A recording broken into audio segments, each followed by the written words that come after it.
Hi, everyone, and welcome to Navigating Senior Life. I'm your host, Christina Manzor, and today we have a special guest for A Day in the Life.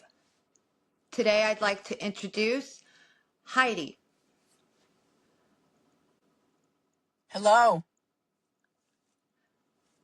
And Heidi, could you tell us your name? Hi, your name, your role, and your organization? Okay, so my name is Heidi McAlpine.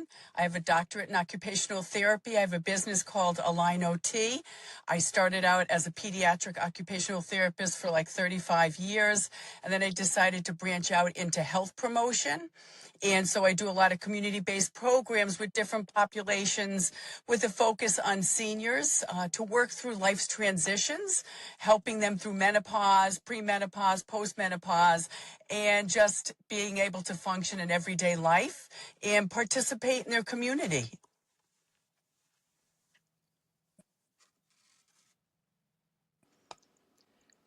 And how did you get into this field? So as an occupational therapist, I wasn't really familiar what occupational therapy is, and I think a lot of people are not unless they've had something happen where they need to work with an occupational therapist, and usually it's activities of daily living or it's within the school system with their grandchildren, children. But I started out working with children, but my love for occupational therapy started when my parents went through hospice, which I really love their approach and their model of wellness. And so I started to get into more of a wellness model as I got older.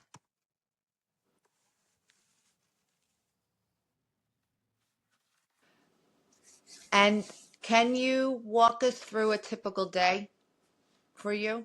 Of what I do. So I work with a couple of different populations, and because it's my own business, I have a little level of flexibility. I do a lot of library programs where I present different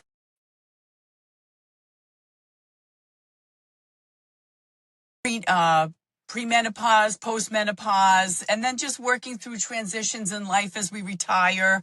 And a day in the life of what I do, it varies every week and every month depending on the need within the community. I work with the neurodiverse population as well, providing movement groups, exercise, healthy habits groups. And I also do that with the older population as well.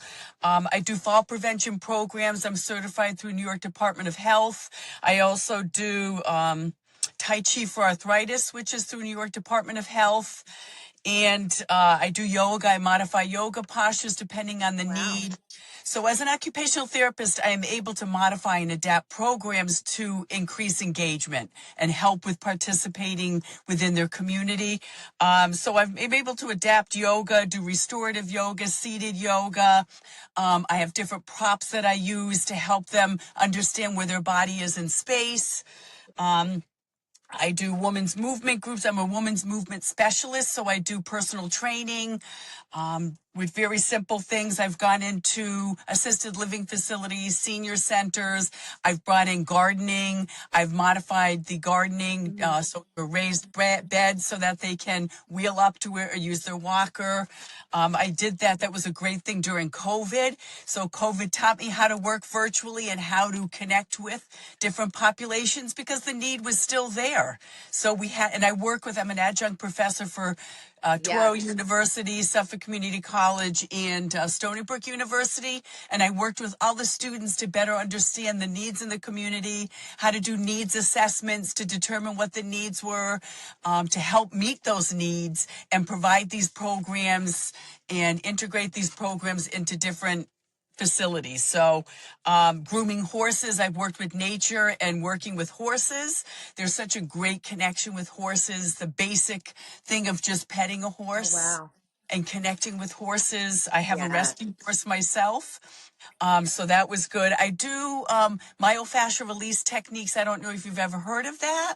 Myofascia release is a big buzzword now, but we do groups. self-treatment groups where they use those to decrease pain, increase range of motion, connect with their community, socialize.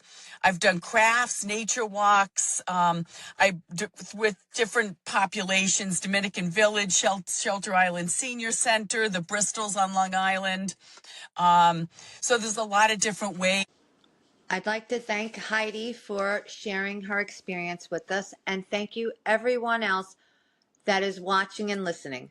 This is Navigating Senior Life, and this is what it's all about. Real stories, real people, real impacts. If you'd like to be featured or collaborate, I'd love to connect. But until next time, this is Christina Manzor with Navigating Senior Life. Have a great day.